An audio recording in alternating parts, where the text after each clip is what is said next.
नमस्कार मित्रों, ज्योतिष सीखे में आप सबका स्वागत है। आज हम जानते हैं चंद्रमा के उच्च बल के विषय में। चंद्रमा वृषभ राशि में 3 अंश पर उच्च बल को प्राप्त करता है और वृषभ राशि में 3 अंश पर कृतिका नक्षत्र का विराजमान होना सिद्ध होता है। जब चंद्रमा वृषभ राशि जो कि विलासितामय, भोग विलास प्रिय, साधन सामग्री प्रिय उस विषय राशि में हो, चंद्रमा अर्थात मन, चंद्रमा को मन का कारक भी कहा गया। वेदों में कहते हैं कि चंद्रमा मनसो जातः, चंद्रमा मन का कारक है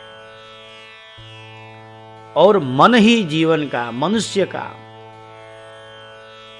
मनः एव मनुष्याणाम कारणम बंध मोक्षयोः, मन ही जीवन का कारणभूत है जिसकी वजह से हम बंधन में या मोक्ष को प्राप्त कर सकते हैं। इसलिए मन की स्थिति उच्च हो, यह विशेष समझनी चाहिए। अब चंद्रमा जब वृषभ राशि में, भोग विलास प्रिय राशि में हो और वहीं में ही, उसी में ही वह रचा पचा रहे, तो यह मनुष्य बंधन में पड़ जाता है और जब मनुष्य बंधन में होता है तो उसका उद्धार नहीं होता। लेकिन मनुष्य उस सारे साधन सामग्री के साथ भोग विलासितामय जीवन में होते हुए भी जब चंद्रमा कृतिका नक्षत्र में दूसरे चरण पर आ जाए, और कृतिका नक्षत्र अर्थात सूर्य के साथ जब मिल जाता है, जब चंद्रमा सूर्य के नक्षत्र में होता है तो अपना तेज खो देता है, अपनी स्थिति शून्य अवकाश में कर देता है।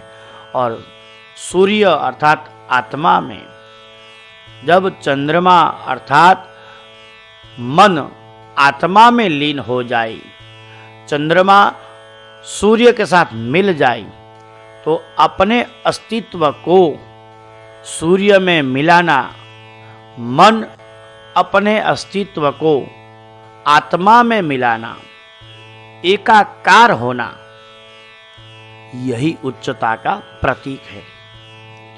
जब मन आत्मामय बन जाए तो उसके लिए सबसे उत्कृष्ट सिद्धि प्राप्त हो जाती है और मन की शुद्ध अवस्था, आत्मा का साक्षात्कार होता है। यह उपनिषदों में कहा गया है। इसलिए चंद्रमा जब वृषभ राशि में हो, कृतिका नक्षत्र के चरण में हो, तब चंद्रमा सूर्य में लीन होकर,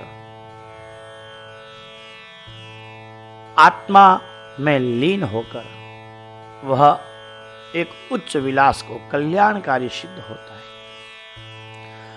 ऐसे ग्रह विराजमान किसी व्यक्ति की कुंडली में हो तो वह व्यक्ति अपने जीवन में सब साधन सामग्री पाकर भी